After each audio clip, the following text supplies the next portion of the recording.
जय हिंद दोस्तों, एक बार फिर से स्वागत है आपके अपने YouTube channel GS hub by DS sir में। तो कैसे हो आप लोग? उम्मीद करता हूं आप सब अच्छे होंगे। साथ ही आज की श्रृंखला में हम एक बार फिर से देखने वाले हैं यूपी पुलिस, यूपी पैट तथा यूपी लेखपाल जैसी विभिन्न प्रतियोगी परीक्षाओं की तैयारी कर रहे विद्यार्थियों के लिए जीएस जीके का एक शानदार सेशन।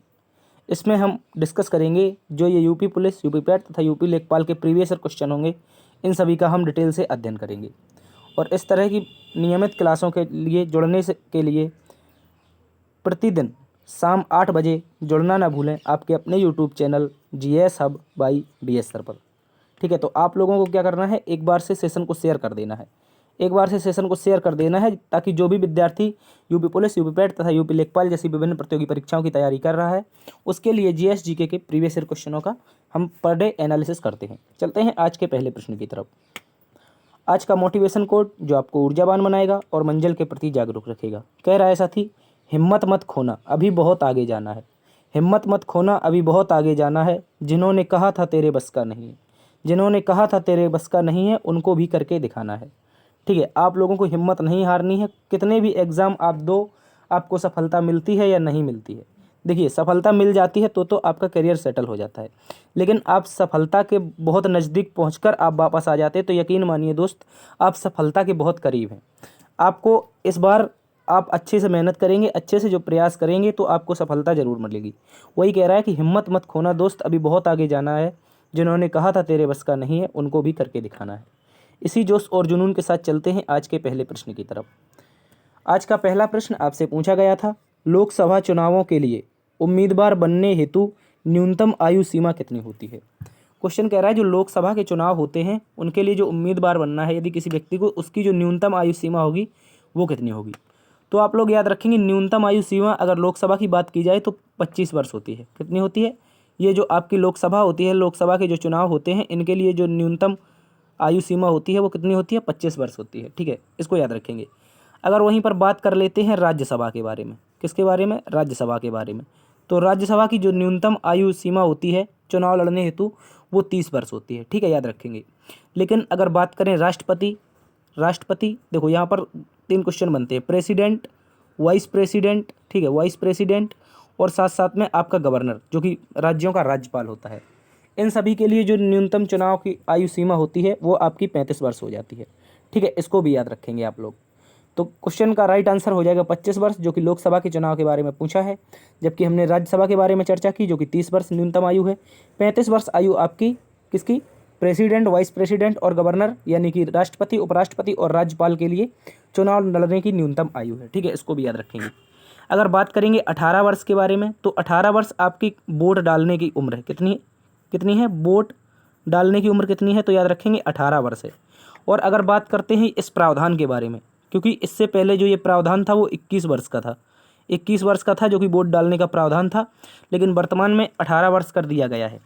अगर बात करें कौन सा संविधान संशोधन था, तो याद रखना है 61वां कॉन्स्टिट्यूशनल अमेंडमेंट। कौन सा? 61वां कॉन्स्टिट्यूशनल अमेंडमेंट, यानी कि संविधान संशोधन हुआ था। ठीक है, इसको याद रखेंगे 1989 में। कब हुआ था? 1989 में हुआ था। और इसी के तहत आपकी जो वोट डालने की उम्र थी वो 21 वर्ष से घटाकर राजीव गांधी सरकार में, ये भी याद रखना है कौन सी सरकार थी, तो राजीव गांधी सरकार थी। राजीव गांधी जी के द्वारा 21 वर्ष से घटाकर 18 वर्ष कर दी गई थी। ठीक है, तो इसका राइट आंसर हो जाएगा लोकसभा चुनाव के लिए 25 वर्ष इज द राइट आंसर। चलते हैं अगले प्रश्न की तरफ। अगला प्रश्न आपसे कह रहा है, हमारे रुधिर में ऑक्सीजन का परिवहन एक प्रोटीन द्वारा होता है, उस प्रोटीन का नाम क्या है। यानी कि कुल मिलाकर आपसे पूछा है कि जो अपना रुधिर है यानी कि खून है, खून में ऑक्सीजन का परिवहन कौन करता है। तो याद रखेंगे साथी, ये करता है आपका हीमोग्लोबिन। क्या करता है? हीमोग्लोबिन आपका रक्त का परिवहन करता है। ठीक है, इसको याद रखेंगे। और अगर बात करें मायोग्लोबिन की, तो ये हीमोग्लोबिन के ही परिवार का एक दूर का सदस्य होता है। कैसा? जैसे आपने देखा होगा हमारे दूर के रिश्तेदार, उसी प्रकार से हीमोग्लोबिन के परिवार में एक एक आता है प्रोटीन जिसका नाम है मायोग्लोबिन, जो परिवार के दूर का सदस्य होता है। हीमोग्लोबिन परिवार के दूर का सदस्य होता है, इसको याद रखेंगे। ठीक है, अगर कोलेजन की बात की जाए तो ये आपकी जो पूरे शरीर की प्रोटीन होती है, पूरे जो शरीर की प्रोटीन होती है, पूरे शरीर में जितनी भी प्रोटीन होती है उसका 1/3 हिस्सा होता है कोलेजन। और कोलेजन किस किस में होता है? तो त्वचा में होता है। ठीक है, त्वचा को लचीला और मुलायम बनाने के लिए कोलेजन प्रोटीन का ही इस्तेमाल करते हैं लोग, जैसे आप लोग फेयर एंड लवली वगैरह लगाते हैं। ठीक है, तो उसमें कोलेजन प्रोटीन आता है, इसको याद रखेंगे। लेकिन पूछ रहा है कि रुधिर में ऑक्सीजन का परिवहन यानी कि खून में ऑक्सीजन पहुंचाना किसका कार्य है, तो इसका राइट आंसर हो जाएगा हीमोग्लोबिन। इसको आप लोग अच्छे से याद रखेंगे।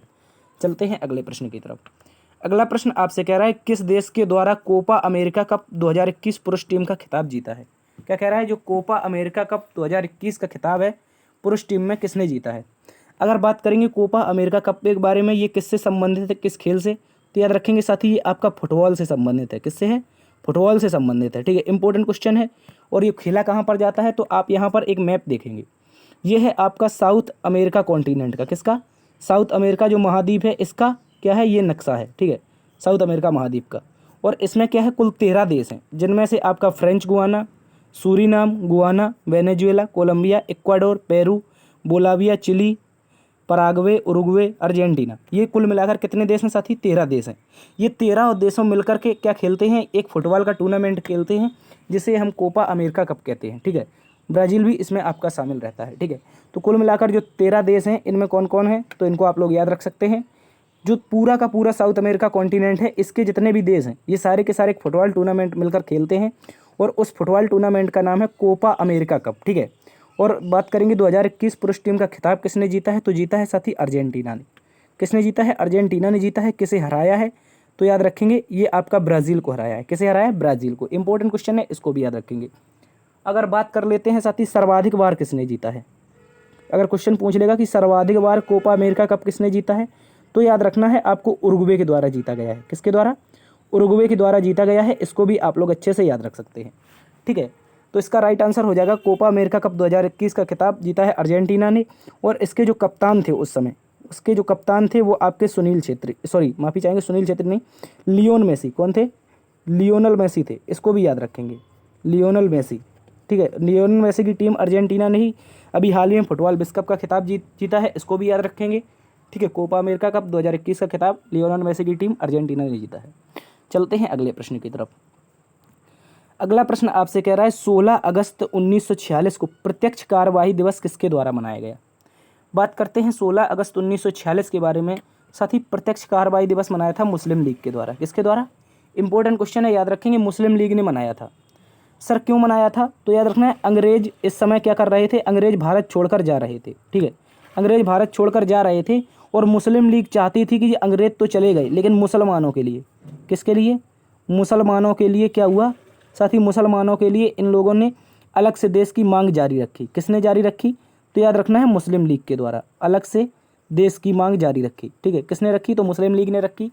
और सबसे पहले जो ये प्रत्यक्ष कार्रवाई जो दिवस था, जो प्रत्यक्ष कार्रवाई दिवस था, सबसे पहले किसने मनाया, तो मोहम्मद अली जिन्ना ने। किसने, मोहम्मद अली जिन्ना के द्वारा। ठीक है, इसको याद रखेंगे, जिन्ना ने, मोहम्मद अली जिन्ना ने क्या बनाया था, सर्वप्रथम प्रत्यक्ष कार्रवाई दिवस मनाया था 16 अगस्त 1946 को, क्योंकि अंग्रेज इस समय भारत छोड़कर जा रहे थे। और लेकिन मुस्लिम लीग चाहती थी कि अंग्रेज़ों ने तो समझौता कर दिया था कि भारत एक ही रहेगा, लेकिन मुस्लिम लीग ने प्रत्यक्ष कार्रवाई दिवस के रूप में अलग से देश की मांग जारी रखी थी। और सर्वप्रथम इसे मनाने का श्रेय किसे जाता है, मोहम्मद अली जिन्ना को जाता है। ठीक है, तो इसका राइट आंसर हो जाएगा मुस्लिम लीग। अगर बात कर लेते हैं यही थोड़ी सी मुस्लिम लीग के बारे में, तो 1906 में इसकी स्थापना होती है। कहाँ पर होती है, ढाका में होती है। कहाँ पर होती है, याद रखेंगे, ढाका में होती है, जो कि वर्तमान में बांग्लादेश की राजधानी है। ठीक है, मुस्लिम लीग की स्थापना 1906 में होती है। किसके नेतृत्व में होती है, तो याद रखेंगे आगा खां के नेतृत्व में। किसके, आगा खां। और यहाँ पर ढाका के नवाब थे जिसका नाम था सलीमुल्लाह खां। क्या नाम था, सलीमुल्लाह खां। इसको भी याद रखेंगे। ठीक है, ढाका का नवाब सलीमुल्लाह खान और आगा खां के नेतृत्व में मुस्लिम लीग की स्थापना होती है। इसके बारे में भी आप थोड़े सा याद रखेंगे। चलते हैं अगले प्रश्न की तरफ। अगला प्रश्न आपसे कह रहा है कि स्वराज पार्टी की स्थापना किस वर्ष की गई। अगर बात कर लेते हैं स्वराज पार्टी के बारे में, तो इसकी स्थापना होती है साथी आपकी 1923 में। कब होती है, 1923 में। और 1923 में कब होती है, तो याद रखना है 1 जनवरी को। किसने की थी, तो इसमें 2 व्यक्ति शामिल थे, जिनमें से आपके सर्वप्रथम थे चितरंजन दास, जिन्हें हम CR दास के नाम से जानते हैं, चितरंजन दास थे। जबकि दूसरे इसमें थे ML नेहरू। ML नेहरू का मतलब मोतीलाल नेहरू जी। ठीक है, इसको याद रखेंगे। जो आपके नेहरू जी हैं, पंडित जवाहरलाल नेहरू जी के ये पिता थे मोतीलाल नेहरू। इनके द्वारा क्या किया गया था, 1923 में कांग्रेस से अलग होकर स्वराज पार्टी की स्थापना की गई थी। और इसका नाम इन्होंने रखा था कि अखिल भारतीय कांग्रेस विरोधी स्वराज पार्टी। ठीक है, इसको भी याद रखेंगे, 1923 में स्थापना होती है। ठीक है, अगर बात कर लेते हैं 1922 के बारे में, तो 1922 में दो घटनाएं आपको याद रखना है। एक तो आपका चौरी चौरा कांड होता है। क्या होता है? चौरी चौरा कांड, इसको याद रखना है। चौरी चौरा कांड होता है। इसी के अतिरिक्त दूसरा होता है असहयोग आंदोलन बंद हो जाता है। क्या हो जाता है? असहयोग जो आंदोलन गांधी जी के द्वारा चलाया जा रहा था, इसको क्या कर देते हैं? बंद कर देते हैं गांधी जी इसी कांड के पश्चात। ठीक है, इसको याद रखेंगे। अगर बात कर लेते हैं 1924 के बारे में, तो गांधी जी ने बेलगांव अधिवेशन की अध्यक्षता की थी। कौन से अधिवेशन की? बेलगांव जो अधिवेशन हुआ था, इसकी अध्यक्षता पे एकमात्र बार किसके द्वारा की गई? तो M.K. गांधी यानी कि महात्मा गांधी जी के द्वारा की गई थी। ठीक है, इसको भी याद रखेंगे। अगर 1928 की बात कर लेते हैं, तो सबसे पहले याद रखना है साइमन कमीशन भारत आया था। क्या आया था? साइमन कमीशन भारत आया था। ठीक है, लेकिन बना कब था? तो 1927 में बना था, लेकिन भारत कब आया? तो 1928 में आया था। इसके अतिरिक्त 1928 से याद रखना है, इस समय नेहरू रिपोर्ट भी आई थी। क्या आई थी? नेहरू रिपोर्ट किसने प्रस्तुत की थी? तो याद रखना है आपको मोतीलाल नेहरू ने। किसने? मोतीलाल नेहरू ने। कब की थी? इसको भी याद रखेंगे। मोतीलाल नेहरू के द्वारा 1928 में क्या बनाया गया था? नेहरू रिपोर्ट बनाई गई थी। ठीक है, इसको भी याद रखेंगे आप लोग। और इस रिपोर्ट में इन्होंने क्या मांग की थी? इसमें मांग की थी संविधान की मांग। ठीक है, इसको भी आप लोग अच्छे से याद रखेंगे। चलते हैं अगले प्रश्न की तरफ। इसका राइट आंसर हो जाएगा स्वराज पार्टी का 1923। अगला प्रश्न आपसे कह रहा है निम्न में से सबसे अधिक ऋण विद्युतीय तत्व कौन सा है?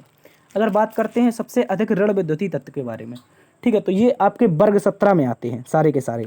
कौन से? वर्ग 17 में आते हैं। ठीक है, इनमें से याद रखना है फ्लोरीन, ब्रोमीन, क्लोरीन। ठीक है, और आपका इसके साथ साथ क्या हो जाता है? आयोडीन हो जाता है। इसको याद रखेंगे। ये सारे के सारे ऋण विद्युतीय तत्व हैं। तो इनमें से आपको याद रखना है जो सर्वाधिक ऋण विद्युतीय तत्व है वो आपका हो जाएगा फ्लोरीन। क्या हो जाएगा? फ्लोरीन हो जाएगा। और ये आते कौन से वर्ग में है? तो वर्ग 17 में आते हैं। ठीक है, याद रखेंगे। इसके अतिरिक्त चर्चा कर लेते हैं ब्रोमीन के बारे में। साथ ही ब्रोमीन क्या है? ये एक अधातु है। क्या है? अधातु है। ये एक अधातु है जो कमरे के ताप पर क्या कैसी रहती है? द्रव अवस्था में रहती है। ठीक है, याद रखेंगे। ये क्या है? अधातु है। सबसे पहले तो अधातु है, नॉन मेटल है, और ये कमरे के ताप पर द्रव अवस्था में रहती है। इसको भी याद रखेंगे। ठीक है, अगर बात करें सोडियम के बारे में, तो ये आपकी मिट्टी के तेल में रखी जाती है। कहाँ पर रखी जाती है? मिट्टी के तेल में। सर मिट्टी के तेल में क्यों रखी जाती है? क्योंकि जो सोडियम है ये पानी के साथ बहुत तीव्र क्रियाशील होती है। कैसे है? पानी के साथ तीव्र क्रियाशील होती है, और पानी के साथ मिलकर के क्या कर देती है? विस्फोट कर देती है। ठीक है, इसको याद रखना है। इसलिए कहाँ पर रखी जाती है? मिट्टी के तेल में रखी जाती है। और याद रखना है सोडियम के बारे में, हम चाकू से इसे काट सकते हैं। ठीक है, चाकू से काट सकते हैं। इसको भी आप लोग अच्छे से याद रखेंगे। तो इसका राइट आंसर क्या हो जाएगा? सबसे अधिक ऋण विद्युतीय तत्व कौन सा हो जाएगा? फ्लोरीन हो जाएगा इसका राइट आंसर।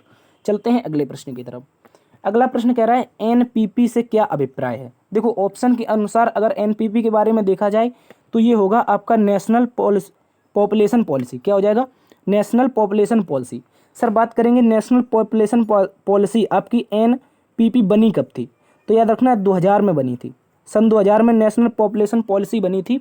इसके तहत एक लक्ष्य रखा गया था 2045 तक का। 2045 तक का लक्ष्य रखा गया था कि हम अपनी जो देश की जनसंख्या है वो कैसी कर लेंगे? स्थिर कर लेंगे। कैसी कर लेंगे? देश की जनसंख्या स्थिर कर लेंगे। ठीक है, ये लक्ष्य रखा था। हालांकि मुझे तो उम्मीद नहीं है कि ऐसा हो सकता है। ठीक है, क्योंकि भारत के जो लक्ष्य हैं वो आपके बहुत लंबे रखे जाते हैं। 2001 से 2045 तक रखा गया था, लेकिन अभी हाल ही में भारत सरकार के द्वारा 2071 से 81 के बीच में क्या रखा गया है? इसका यही लक्ष्य जो बढ़ाकर कर दिया गया है। ठीक है, इसको भी याद रखेंगे। नेशनल पॉपुलेशन पॉलिसी यानी कि अपने देश को जो बढ़ रही पॉपुलेशन है इसके बारे में नियंत्रण करना इसका मुख्य उद्देश्य था। कब हुई थी स्थापना, यानी कि कब शुरुआत हुई थी? तो 2001 में हुई थी अटल बिहारी वाजपेयी जी की सरकार में। ठीक है, इसको याद रखेंगे। इसके अतिरिक्त एनपीपी से एक क्वेश्चन और बन सकता है। इससे हो सकता है नेशनल पीपल्स पार्टी। क्या हो सकता है? इसको भी याद रखेंगे। National People's Party. ठीक है, पीपल्स पार्टी, इसको भी याद रखेंगे। ये कहाँ पर संचालित है? तो याद रखेंगे साथ ही ये मेघालय में संचालित है। कहाँ पर? मेघालय में। और मेघालय में सरकार किसकी है? तो कॉनरेड संगमा की। किसकी है? कॉनरेड संगमा की। ये इन्हीं की पार्टी है। और इसको याद रखेंगे। इसकी जो क्या है आपकी बुक है, सॉरी इसका जो चिन्ह है वो क्या है? वो आपका बुक हो जाएगा। ठीक है, इसका जो राष्ट्रीय चिन्ह है वो बुक हो जाएगा।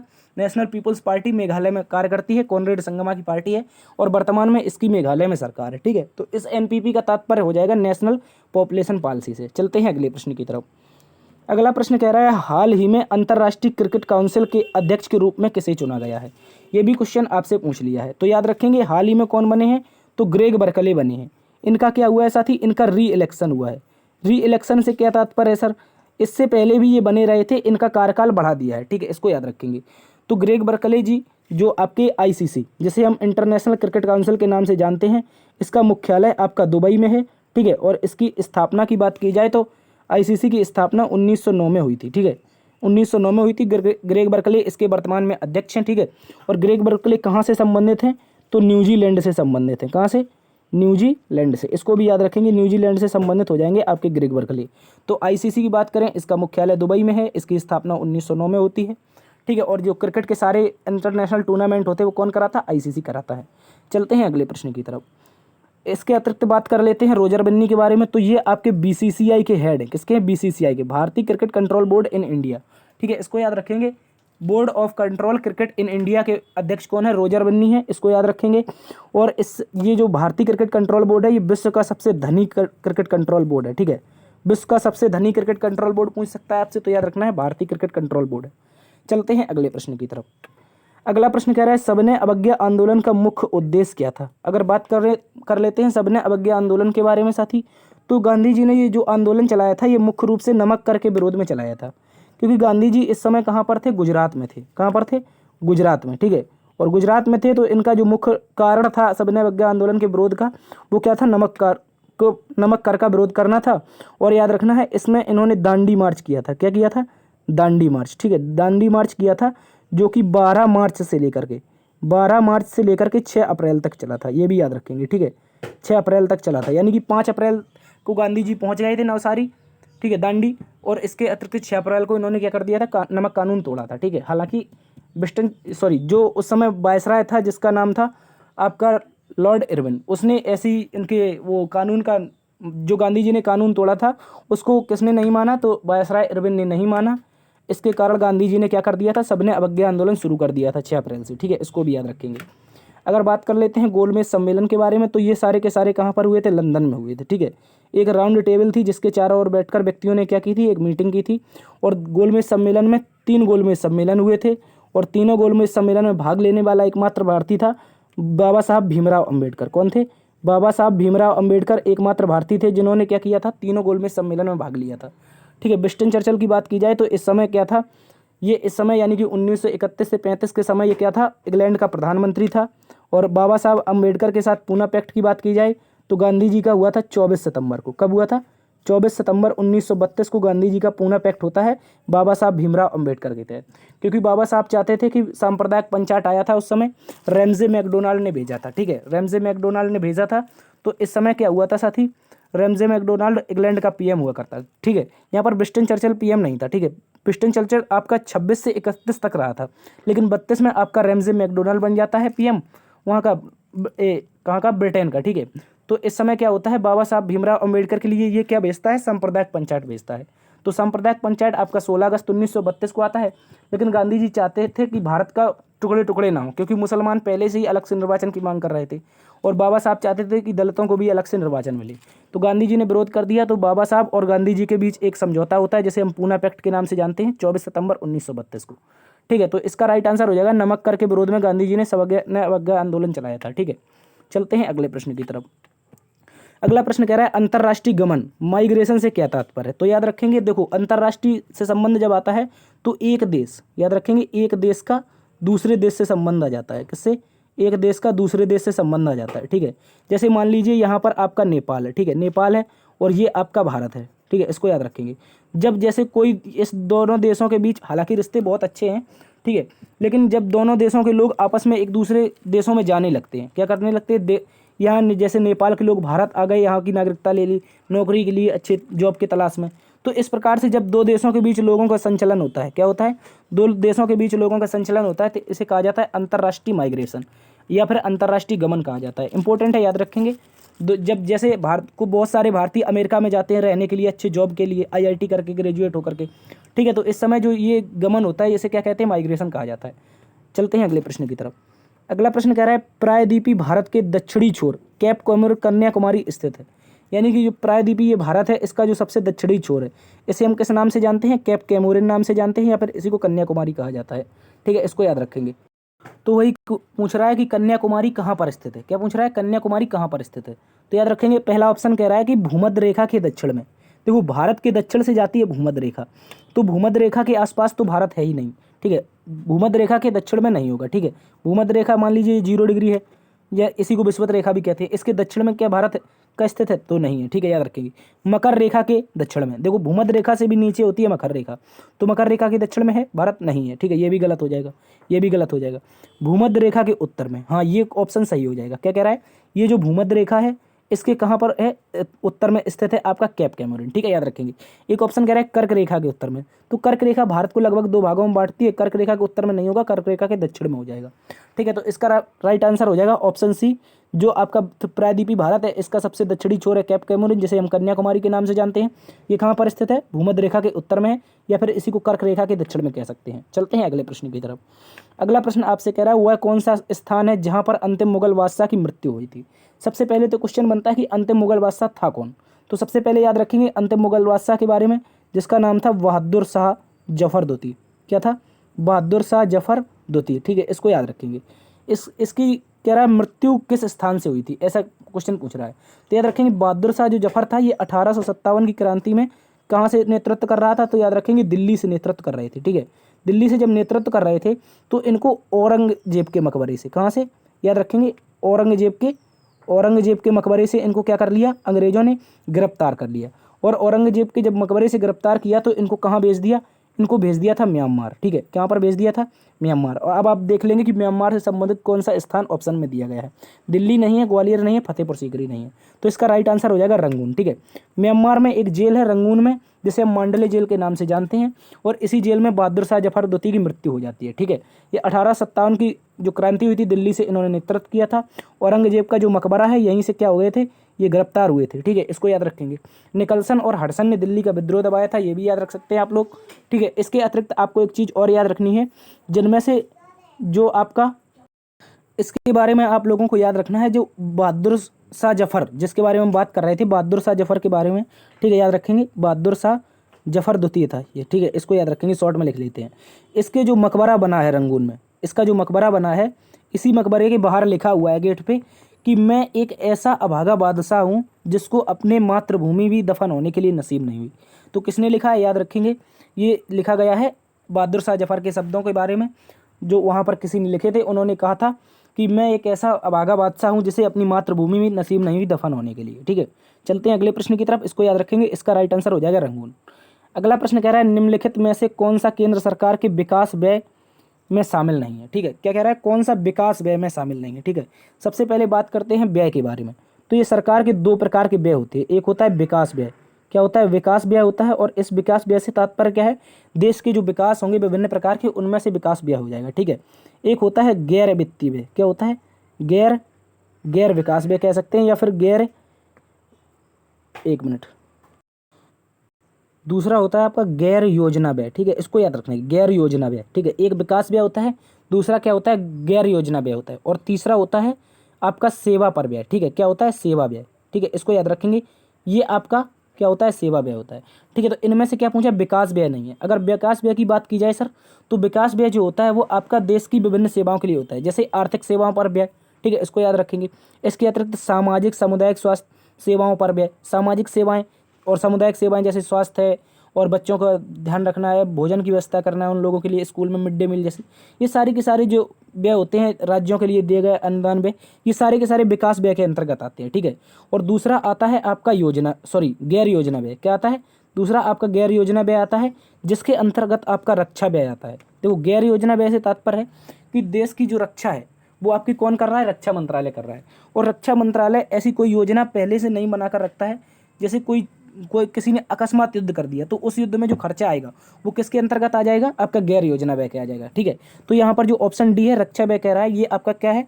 ये आपका विकास व्यय नहीं है, ये आपका गैर योजना व्यय है, ठीक है, इसको भी याद रखेंगे आप लोग। चलते हैं अगले प्रश्न की तरफ। अगला प्रश्न आपसे कह रहा है तुर्की और सीरिया में आए भूकंप के दौरान भारत सरकार द्वारा संचालित बचाव कार्यों को कौन सा नाम दिया गया है? तो वो भारत सरकार ने तुर्की और सीरिया में आए भूकंप के लिए क्या किया था? एक राहत बचाव कार्य चलाया था, और उसे क्या नाम दिया था? वही क्वेश्चन पूछा है। तो इसका राइट आंसर याद रखना है आपको, ऑपरेशन दोस्त हो जाएगा। क्या हो जाएगा? ऑपरेशन दोस्त। जब तुर्की और सीरिया में जो भूकंप आया था उसके लिए भारत ने ऑपरेशन दोस्त चलाया था, जिनमें वहाँ पर फंसे हुए विभिन्न प्रकार के नागरिकों को आपकी एनडीआरएफ की टीम ने मदद की थी। किसने? RF की जो टीम थी भारत की, इसने मदद की थी, इसको याद रखेंगे। इसके अतिरिक्त बात कर लेते हैं ऑपरेशन गंगा के बारे में। तो ये आपका यूक्रेन में जो भारतीय फंसे हुए थे, यूक्रेन में फंसे हुए जो भारतीय थे, इनको बचाने के लिए ऑपरेशन गंगा चला था। ऑपरेशन देवी शक्ति आपका अफगानिस्तान में फंसे हुए जो भारतीय थे, इनको चलाने के लिए चला था, ठीक है, बचाने के लिए।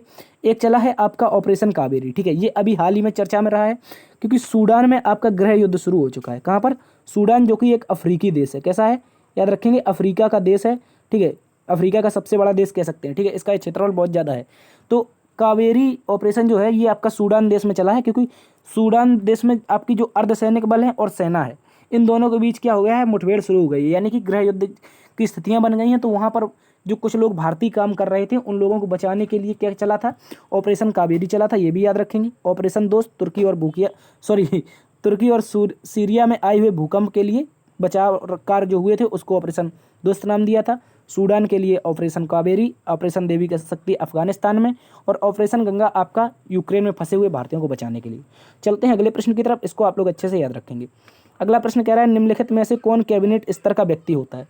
निम्नलिखित में अगर बात करें कैबिनेट स्तर के व्यक्ति के बारे में, तो महान्यायवादी एक होता है संवैधानिक व्यक्ति। कैसा होता है? संवैधानिक व्यक्ति, इसको भी याद रखेंगे आप लोग, संवैधानिक व्यक्ति होता है। भारतीय रिजर्व बैंक का जो गवर्नर होता है, ये संवैधानिक व्यक्ति नहीं होता है, ठीक है। देखो, भारतीय रिजर्व बैंक जो है RBI, इसके बारे में संविधान में कई बार चर्चा नहीं हो गई, ठीक है, ये गैर संवैधानिक कह सकते हैं, ठीक है, RBI के बारे में कहीं चर्चा नहीं की गई है। लेकिन 1934 के एक्ट के तहत इसकी स्थापना होती है। 1934 के एक्ट के तहत RBI की स्थापना होती है। अगर नियंत्रक एवं महालेखा परीक्षक की बात की जाए, तो ये होता है CAG, controller and auditor general, और ये आपका अनुच्छेद 148 में है, ये भी एक संवैधानिक है। और ये जो महान्यायवादी है, ये आपका संवैधानिक है, ठीक है, इसको याद रखना, ये अनुच्छेद 76 में है, ठीक है। लेकिन बचा कौन कैबिनेट स्तर का व्यक्ति अगर पूछा जाए, तो ये आपका नेता प्रतिपक्ष होता है। क्या होता है? नेता प्रतिपक्ष होता है, इंपॉर्टेंट है, याद रखेंगे। नेता प्रतिपक्ष से मतलब क्या है? विपक्ष का जो नेता होता है, उसी को नेता प्रतिपक्ष कहा जाता है। ये कैबिनेट स्तर का व्यक्ति होता है। जो नेता प्रतिपक्ष होता है, साथ ही इसको मंत्रियों की तरह ही क्या ट्रीट किया जाता है, मंत्रियों की तरह ट्रीट किया जाता है। और याद रखना है, इनमें से क्या होता है, इनमें से एक बात और याद रखनी है, इस मंत्री को वो सारी की सुरक्षाएं दी जाएंगी, जो नेता प्रतिपक्ष होगा इसको वो सारी सुरक्षाएं दी जाएंगी जो एक कैबिनेट मंत्री को दी जाती हैं, ठीक है, याद रखेंगे। तो इसीलिए कैबिनेट स्तर का व्यक्ति कौन होता है? नेता प्रतिपक्ष होता है, इसको याद रखेंगे। अगर बात कर लेते हैं RBI गवर्नर के बारे में, तो ये वर्तमान में आपके कौन है? शक्तिकांत दास हैं। कौन है? शक्तिकांत दास। इनके बारे में भी आप लोग अच्छे से याद रखेंगे। चलते हैं अगले प्रश्न की तरफ। अगला प्रश्न साथी आपसे कह रहा है कि मथुरा, डिगबोई और पानीपत में परिष्करण शालाएं किसके द्वारा स्थापित की गई हैं? सबसे पहले तो बात करते हैं परिष्करण शालाएं क्या होती हैं, ठीक है।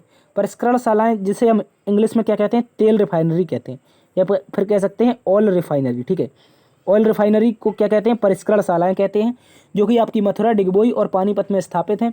ये किसके द्वारा स्थापित की गई हैं? ऐसा क्वेश्चन पूछा है, तो याद रखना है आपको, ये की गई है इंडियन ऑयल कॉरपोरेशन लिमिटेड के द्वारा। किसके द्वारा? इंडियन ऑयल कॉरपोरेशन लिमिटेड के द्वारा, IOCL के द्वारा इसकी स्थापना की गई है। किसकी? तो याद रखना, मथुरा में आपकी तेल रिफाइनरी है, डिगबोई में तेल रिफाइनरी है, और पानीपत में लगी हुई तेल रिफाइनरी, ये सारी की सारी इंडियन ऑयल कॉरपोरेशन लिमिटेड के द्वारा स्थापित है। अगर बात कर लेते हैं इंडियन ऑयल कॉरपोरेशन लिमिटेड के बारे में, तो इसकी स्थापना होती है 1959 में। कब होती है? 1959 में इसकी स्थापना होती है। और इसके हेड आप लोग कमेंट बॉक्स में छाप के बता सकते हैं, ठीक है, इसके हेड आप लोग कमेंट बॉक्स में छाप के बता सकते हैं, ठीक है। तो इनमें से कोई आपका आंसर नहीं होगा, लेकिन हालांकि ये जो सारी की सारे ऑप्शन हैं, ये आपकी सारी की सारी महारत्न कंपनियां हैं। कैसी हैं? महारत्न कंपनियां हैं, इनको भी आप लोग याद रखेंगे, ठीक है। महारत्न कंपनियों के बारे में ये सारी की सारी हैं, लेकिन आपकी जो इसका राइट आंसर है वो इंडियन ऑयल कॉरपोरेशन लिमिटेड है, जिसकी स्थापना 1959 में हुई थी। इसके आप लोग कमेंट बॉक्स में हेड छाप के बताएंगे। चलते हैं अगले प्रश्न की तरफ। अगला प्रश्न आपसे कह रहा है, निम्न में से किस समिति के द्वारा संविधान में मूल कर्तव्यों को जोड़ने का प्रस्ताव दिया गया था? क्वेश्चन पूछ रहा है, ऐसी कौन सी समिति थी जिसने मूल कर्तव्यों को संविधान में जोड़ने की क्या दी थी? सिफारिश की थी या प्रस्ताव दिया था? तो याद रखेंगे, आपको एक समिति के बारे में याद रखना है, जिसका नाम है सरदार स्वर्ण सिंह समिति। सरदार स्वर्ण सिंह समिति की बात करते हैं साथी, तो सबसे पहले याद रखना, ये 12 सदस्यीय समिति थी। कैसी थी? 12 सदस्यीय समिति थी, यानी कि इसमें कुल मिलाकर के 12 सदस्य थे, ठीक है। और सरदार स्वर्ण सिंह समिति ने ये सिफारिश की थी कि USSR से, कहाँ से? USSR से आप क्या लीजिए? फंडामेंटल ड्यूटीज़ लीजिए, फंडामेंटल क्या लीजिए? ड्यूटीज़ लीजिए, और इनको क्या करिए? भारतीय संविधान में जोड़ दीजिए, ठीक है। तो इसी के तहत आपका होता है एक कॉन्स्टिट्यूशनल अमेंडमेंट, जिसको हम नाम से जानते हैं 42वां संविधान संशोधन। 42वां संविधान संशोधन 1976 के द्वारा भारतीय संविधान में 10 सॉरी हाँ 10 आपके कितने मौलिक कर्तव्य जोड़े गए थे, तो 10 मौलिक कर्तव्य जोड़े गए थे, यानी कि फंडामेंटल ड्यूटी कितनी जोड़ी गई, 10 जोड़ी गई थी। हालांकि क्वेश्चन ऐसा भी बन सकता है कि सरदार स्वर्ण सिंह समिति ने कितने मौलिक कर्तव्य जोड़ने की सिफारिश की थी, तो याद रखेंगे जो सरदार स्वर्ण सिंह समिति है इसके द्वारा मात्र 8 मौलिक कर्तव्य जोड़ने की सिफारिश की गई थी। लेकिन इंदिरा गांधी सरकार जो थी वर्तमान समय में, तत्कालीन समय में 42वां संविधान संशोधन होता है 1976 में, और 10 आपकी फंडामेंटल ड्यूटी जोड़ी जाती हैं। कहाँ से ली थी, यूएसएसआर से ली थी। कहाँ पर जोड़ी, तो याद रखना है आर्टिकल 1 आपका आर्टिकल है, और उस आर्टिकल के बारे में याद रखना है, ये आपका 51A कौन है, 51A, और इसी को हमने नाम दिया है भाग 4A। क्या नाम दिया है, भाग 4A।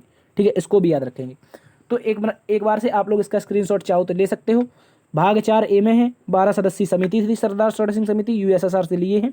फंडामेंटल ड्यूटी आपकी आर्टिकल 51A में जोड़ी गई है। 42वां संविधान संशोधन 1976 है, 10 जोड़ी गई थी। ठीक है, इसको याद रखना है। इसके अतिरिक्त हमने देखा है कि वर्तमान में भारत में फंडामेंटल ड्यूटी कितनी है, आपकी कुल 11 है। तो सर क्वेश्चन बनता है कि एक जो अंतिम 11वीं थी, जो 11th यानी कि 11वां जो आपका फंडामेंटल ड्यूटी थी, ये कब जोड़ी गई, तो याद रखना है ये आपकी जोड़ी गई थी 86वां संविधान संशोधन, 86वां कॉन्स्टिट्यूशनल अमेंडमेंट आपका 2002 में हुआ था। कब हुआ था, 2002 में। और इसी के तहत शिक्षा से संबंधित प्रावधान जोड़ा गया था, जिसमें आपके 6 से 14 वर्ष के विद्यार्थियों के लिए निःशुल्क शिक्षा का प्रावधान किया गया था। ठीक है, तो इसका राइट आंसर हो जाएगा सरदार स्वर्ण सिंह समिति। इसके अतिरिक्त बात कर लेते हैं बलवंत राय मेहता समिति के बारे में। तो इसने क्या किया था, पंचायत को जोड़ने का प्रस्ताव दिया था। किसको, जो आपकी पंचायत है, पंचायत को जोड़ने का प्रस्ताव किसने दिया था, पंचायत का प्रस्ताव तो बलवंत राय मेहता समिति ने दिया था। ये समिति 1957 में बनी थी। ठीक है, 1957 में बनी थी, इसको भी याद रखना है आप लोगों को। 1957 में बनी समिति थी, और इसने जो पंचायत वो 3 स्तर पर जोड़ी थी। कौन कौन से स्तर पर, ग्राम, ग्राम के अलावा दूसरा ब्लॉक, ठीक है, कौन सी, ब्लॉक, और तीसरी कौन थी, जिला स्तर पर। ठीक है, इसको याद रखना है, ये 3 आपकी 3 स्तर पर जोड़ी थी। ठीक है, तो त्रिस्तरीय पंचायती राज व्यवस्था से संबंधित क्वेश्चन पूछा जाता है, तो बलवंत राय मेहता समिति थी, 1957 में बनी थी। लेकिन हालांकि ये जो लागू हुई थी, जो आपकी बलवंत राय मेहता समिति थी, जो आपकी पंचायत थी, ये लागू कब हुई थी, तो याद रखना है आपको 73वां संविधान संशोधन, 73वां संविधान संशोधन याद रखना है, जिसके तहत भारतीय संविधान में 1992 के अधिनियम के तहत, 1992 के अधिनियम के तहत 24 अप्रैल, याद रखना है 24 अप्रैल 1993 को एक प्रस्ताव आता है, और इसको पारित करके भारतीय संविधान में जोड़ दी जाती है पंचायत। ठीक है, इसको याद रखना है, बलवंत राय मेहता समिति थी। इसके अतिरिक्त बात कर लेते हैं हम नरसिम्हा समिति की। तो ये बैंकिंग सुधार से है, बैंकिंग रिफॉर्म से संबंधित थी आपकी कौन सी, तो ये थी आपकी नरसिम्हा समिति। ठीक है, इसको याद रखेंगे, ये आपकी बनी थी 1991 में। ठीक है, तो इसका राइट आंसर क्या हो जाएगा, सरदार स्वर्ण सिंह समिति। चलते हैं अगले प्रश्न की तरफ। अगला प्रश्न आपसे कह रहा है दालें किसका सबसे अच्छा स्रोत होती हैं। तो दालों के बारे में बात करते हैं, ये प्रोटीन का सबसे अच्छा स्रोत होती हैं। किसका, प्रोटीन के अगर क्वेश्चन पूछ लेगा सबसे अच्छा स्रोत क्या है, तो दालें होंगी। अगर वसा का सबसे अच्छा स्रोत पूछा जाए क्या है, तो घी है आपका। इसके अतिरिक्त मक्खन है, मक्खन के अतिरिक्त आपका वनस्पति घी है। क्या है, वनस्पति घी आपका, ये भी आपका किसके अतिरिक्त आता है, घी, वसा के अंदर। अगर विटामिन की बात की जाए तो जो हरी सब्जियां होती हैं, क्या होती हैं, जो आपकी हरी सब्जियां होती हैं, ये आपकी विटामिन का सबसे अच्छा स्रोत है। और कार्बोहाइड्रेट का सबसे अच्छा स्रोत हो जाती हैं फल आपके। ठीक है, इसको भी याद रखेंगे। चलते हैं अगले प्रश्न की तरफ। अगला प्रश्न आपसे कह रहा है कि निम्नलिखित में से किसको भारतीय संविधान की आत्मा के रूप में माना गया है। तो आप लोगों को याद रखना है भारतीय संविधान की आत्मा के बारे में। ठीक है, तो भारतीय संविधान की आत्मा जो पूछा जाए तो इसको याद रखना है प्रस्तावना को। किसको, भारतीय संविधान की जो प्रस्तावना है, जैसे हम उद्देशिका के नाम से जानते हैं। किसके नाम से, उद्देशिका के नाम से जानते हैं, या संविधान की कुंजी के नाम से जानते हैं। किस नाम से, संविधान की कुंजी। ठीक है, इस नाम से जानते हैं। इसको क्या नाम है, इसका प्रस्तावना है, जिसे क्या कहा गया है, भारतीय संविधान की आत्मा कहा गया है। ठीक है, इसको याद रखेंगे। मूल अधिकार की बात अगर आती है तो आपको याद रखना है अनुच्छेद 12 से लेकर के 35 तक इसमें मूल अधिकार दिए गए हैं। नीति निर्देशक तत्व की बात करें तो 36 से लेकर 51 तक, अनुच्छेद 36 से लेकर 51 तक नीति निर्देशक तत्व हैं। जबकि बात कर लेते हैं अनुच्छेद 32 के बारे में। अगर अनुच्छेद 32 की बात की जाए साथी, तो बाबा साहब भीमराव अम्बेडकर के द्वारा इसे संविधान की आत्मा कहा गया था। ठीक है, इसको भी आप लोग अच्छे से याद रख सकते हैं। क्यों कहा था, क्योंकि ये फंडामेंटल राइट को हमारी सुरक्षा करता है, आर्टिकल 32, जिसमें संवैधानिक उपचारों का अधिकार है। इसको भी याद रखेंगे।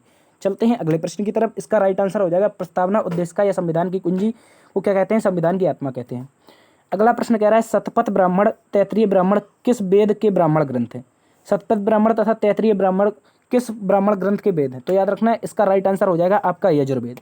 क्या हो जाएगा, यजुर्वेद। ठीक है, अगर बात कर लेते हैं ऋग्वेद के बारे में, तो इसका जो ब्राह्मण ग्रंथ है, क्या है, इसका जो ब्राह्मण ग्रंथ है, इसको याद रखना है आप लोगों को, ये हो जाएगा आपका ऐतरेय। क्या हो जाएगा, ऐतरेय। ठीक है, ऐतरेय हो जाएगा। इसके अतिरिक्त क्या हो जाएगा, कौशितकी हो जाएगा। क्या हो जाएगा, कौशितकी। ठीक है, इसको भी याद रखेंगे, कौशितकी। या फिर आपका ऐतरेय, ये क्या है, आपके ऋग्वेद के ब्राह्मण ग्रंथ है। जबकि सामवेद की अगर बात की जाए तो साथ ही याद रखना है, आरसे करके एक ब्राह्मण ग्रंथ है। किस नाम से, इसको आप लोग देख लेंगे, आरसे है या फिर आरसी है। ठीक है, ठीक है, ये आपका किसका है, सामवेद का ब्राह्मण ग्रंथ है। जबकि बात करें अथर्ववेद की, तो अथर्ववेद का ब्राह्मण ग्रंथ है आपका गौफत। क्या है, गौफत। इसको भी याद रखेंगे आप लोग। ठीक है, तो सतपथ ब्राह्मण, तैतरीय ब्राह्मण किस ब्राह्मण ग्रंथ के वेद हैं, तो याद रखना है इसका राइट आंसर हो जाएगा यजुर्वेद।